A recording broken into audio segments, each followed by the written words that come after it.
Manao fony tompona mpianatra anasa anasany tongotsy ny afo aza manao otrikaina miavona sady malay sy manana antom-pisina manjenjena varine velona ho any hafa sy velona ho any tena fa velona ho any tompo ho any fiangonana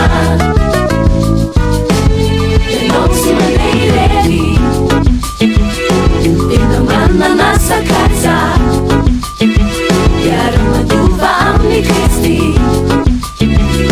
Beifampitatana Napianatra tsika ny tompo ity sy fano Nyafa iotrany tena Zay no ifaneke Manangana ny efa lavo Mahay mitoraka ko voninkazo Mandeha amin'ny antom-pisina Miaina amin'ny fifaline Velona ho any hafa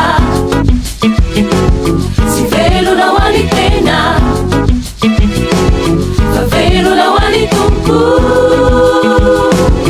ho any fiangonana ianao sy mandeha irery tena manana sakaiza miara-mandova amin'ny Kristi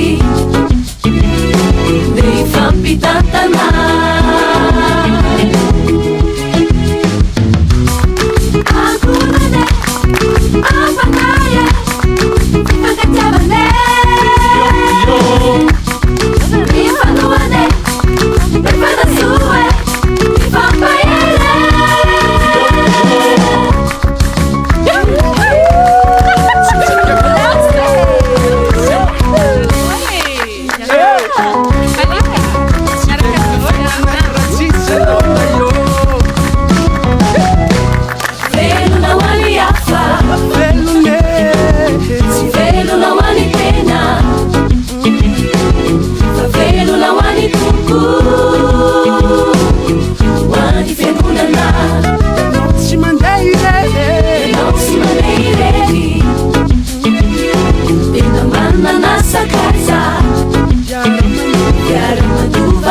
Kristi,